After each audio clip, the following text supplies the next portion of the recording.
Good afternoon. We're going to talk about the What Works City initiative, which came about this year. So our community is flourishing, but we want to ensure that we continue work to improve upon many of the successes the City of Fargo has. We're here today to announce that Fargo has been selected to participate in Bloomberg Philanthropies What Works City initiative, one of the largest ever natural philanthropic efforts to enhance the use of data and evidence in public sector. The City of Fargo is one of the largest cities across the nation to publicly commit to enhancing its use of data and evidence to improve services, inform local decision-making, and engage residents. Fargo will receive technical assistance from world-class experts to build the capacity to address local issues. As your mayor, I have three overarching priorities: the vision of urban community that is embracing of all people, offering a responsive government to the public, fostering smart and sustainable growth. This What Works City partnership will help us in all these three priorities. Fargo has a rich history of using the right data to make the right decision. As a city, we're not only proud and passionate about data-driven decision-making, we require it as well. For example, good data helps fight floods. In all our flood fighting, we've used good data to help us figure out the best method to do this. We use it to identify problematic intersections to reduce crashes and accidents, bike accidents, as well as auto accidents. The same holds true for data we keep to ensure excellent public safety. The police use this as oftentimes crime areas or what's happening in a particular community and what we see to combat it. It's all about getting the biggest bang for the buck through sustainable energy initiatives such as selling methane gas, eFargo, and our recycling programs. Oftentimes with data you can figure out the best way to track a problem, and this is a program that will help us in many areas. The right data truly helps the City Commission and the staff prioritize many of our projects. It can also help people understand why improvements need to be weight-based on limited resources. In Fargo, we nip the issues in the bud before they become bigger problems. There is an expectation that services we will deliver continuously to be revised and improved over time. This is actually a hallmark of what makes Fargo an excellent community. It means we focus on process, including recognition of the processes that no longer work and data that is pragmatic. Rather than short-term results, what city works will help us in that effort. What we're trying to do with this data-driven help is to figure out how good our customer service is for the people of Fargo. Oftentimes we think we have a good process, but we want to improve that process. Not having the data oftentimes makes you think you're doing a good job, but you don't have the results. Just as in medicine, when we look for what the best care passage is or what the best way to give care, it's just also a way of customer service to figure out the best way to give good customer service. Now I'd like to ask our Community Development Administrator, Dan Molly, to give us more details on this project. He's been working hard on this with the rest of the team to bring this forth to the City of Fargo, and we're very pleased that we were selected to do this. Dan? Thank you, Mayor. This is an exciting time for Fargo. Thank you all for being here. We're energetic and enthused to roll this out. You know, what's in front of us today, as the Mayor was talking about, was better use of data and evidence to make the way we deliver services to the public better. But even more than that, it's about curiosity and being able to answer the questions that people have. You know, frankly, the folks that I talk to, the seniors, the families, the folks, just city people that live in the city, they're not talking about whether government's big or small government. They just want to know that we're a smart government. And so residents have come to expect the best from the city, and this is one way that our staff is able to prove that we are offering the best services, and also to find ways to make them better, and also to lift up our co-workers, the people that work for the cities, to hear their ideas in ways in which we can do better. So this partnership is going to help us identify what works and what doesn't work, starting with making data more available to the public, and then also improving the way we measure and report back on performance in the city. I want to thank you, Mayor, for your support of this initiative. We've been at it for a while. Couldn't have done it without you. And then Aaron Nelson, who's leading our open data team, and Tyrone Grandstrand, who's leading the performance management scopes of work. I have no doubt that the information and the decisions that are going to come out of this initiative are going to benefit our future, our children, and our grandchildren, help make us a more courageous, kind, loyal, honest, and helpful community. So thanks, and we'll open it up for questions. Well, I think you started it, you kind of asked what kind of data they're going to help with us, and Aaron, do you want to come up and explain that, or? It's kind of hard sometimes to understand how this works, but this is an initiative that will actually help us be more understanding of it. I take it to, I looked at my data one time on my electric bill and noticed it went up a lot in the summertime. Went and looked at my air conditioner. It needed to have filters cleaned out and fixed up a little bit. My electric bill this summer was great, went down a lot. Climate maybe have been better, but no. What I mean, it's just that understanding of the data you're looking at. The city of Fargo, we looked for efficiency ways of doing stuff. We found stuff on our energy initiative that we're doing. We found ways to bring down our use of electricity or heating or other issues, and it's worked. Go ahead. If you don't mind, I'm Yeah, sorry to go ahead. interrupt you, Mayor. But I mean, Fargo is leading in a lot of ways already in this regard. The one that I think of is Mark Bittner. Back in the day, we had all these flood maps, and he had a vision of putting them on the website and a site. The flood of 2009 was the first time that we saw it, where you could go to your home and you could find out where the water would be at 39 feet, 40 feet, 42 feet, and all of that sort of stuff. It saved us calls, it saved us time at the staff, and then it was an innovative and a way of informing the public that we all need to get on board and help fight these floods. These are ways that we've done it. Other communities have used that technology to fight floods themselves. So, It was great. yes, really. Go ahead. Sorry we got in front of you on that. That's all right. So the question is kind of what kind of data, as I understand it?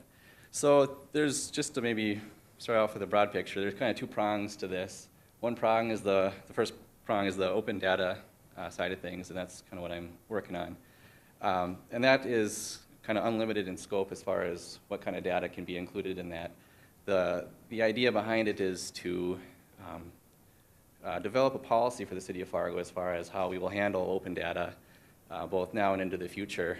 I think just to give you an idea of what it might look like at the end is some type of an open data portal that's accessible to all departments across the city as well as open to the public, someplace where the public can come find the data that they're looking for and that they can download themselves and use that data for themselves for, you know, if it's a nonprofit or someone else. The idea is that they can utilize the city's data that you know, they help fund to help out with projects that might be related to what the city's working on. So that's kind of what the open data is all about. There's no specific set of data or anything like that. It's more of defining that process for how we handle it. Really, truly what you're going to do is you're going to have open data. So in the old days, I'd pick up the phone, call somebody, and somebody would tell me the information. Mm-hmm. What you're going to have now is the ability for any taxpayer to pick up the phone or go to the computer, basically, and go to a site and get the data they want that will easily be accessible. Yeah, that's the idea, is to make it easily accessible to everybody. So the mayor of Boston one time, before they did this and looked at ways to become more efficient, whenever it snowed, he had a bunch of city workers come in and answer phones because they knew they'd get complaints and they'd have to go to certain areas to take care of those complaints. This idea is to make it streamless so more of our new generation coming up can go to their smartphone, go and do whatever they want to do to help or get the information to our department heads, and then we can go after that issue. Yep. And the most common thing we hear about in the wintertime is my street isn't plowed, but I mean, other than that, there'll be other, right? Correct, absolutely. And then along those lines, the idea internally is for the city to be able to take better, get better use out of that data to help drive decisions and inform, I guess, the question of the day, whatever that happens to be. And Tyrone, you have processes. So one of the things we want to process, you can come up, I wanted to explain this to us a little bit. So one of the things we do is processes. So Nicole Crutchfield's in the back, and it's just that when a builder or a homeowner wants to build or do something, we sometimes have certain things they have to do and certain processes. And we're just so used to doing it a certain way, that's just the way it is. But is there a more efficient way?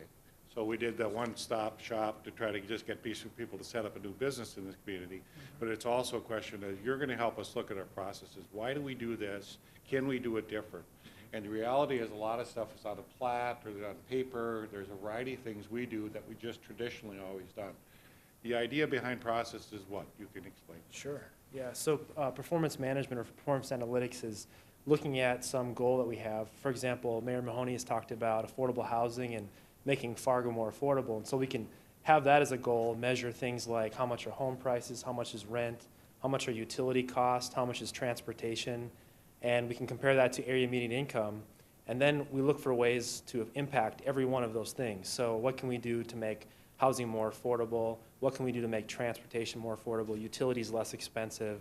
And what can we do to raise wages?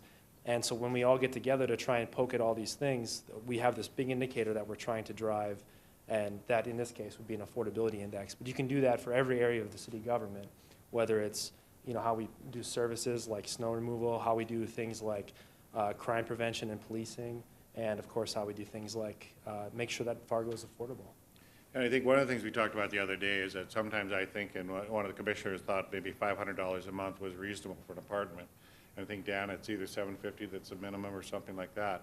But we talked about different initiatives, and maybe you do childcare or help that in a low-income house area where they need a little bit of help with the childcare, or there's other ways of initiatives that we can help out, or we have some programs available to help people out well that they don't always know about. So you and I talked about neighborhood revitalization. So that's sometimes process-wise bringing the people to the service we have that in the past maybe they didn't know about. And I mean, a lot of times what happens is you send letters or do phone calls. The idea behind this is to have more accessibility to the city's projects, right? Yeah. Okay. Any questions?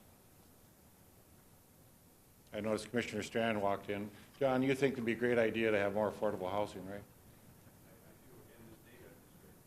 And you love data. I know you love data, so. Well, and the data is boring. I mean, the truth is that, if this helps us tell our story better, then that's what we want to use the data for. Let people know what's happening.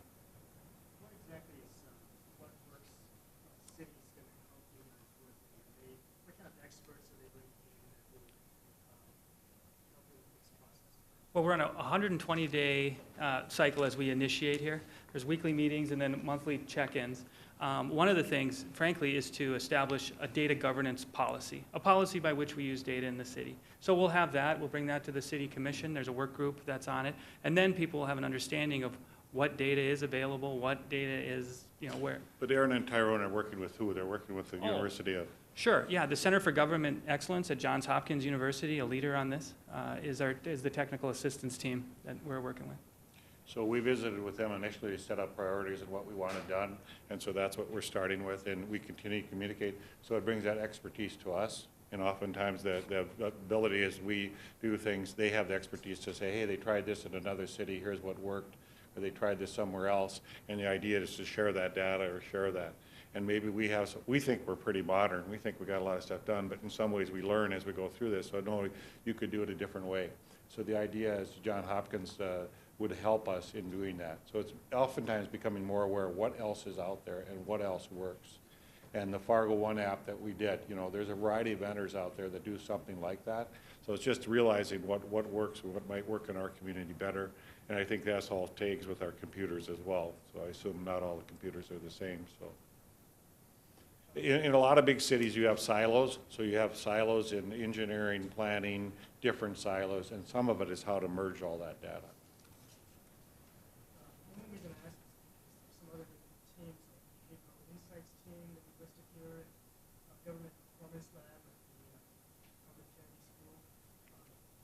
It sounds like it implies there's some kind of modeling going on, or some kind of simulation that might be used to kind of like, if we want to do this, what do we tweak? No, those are resources that are available. So say at a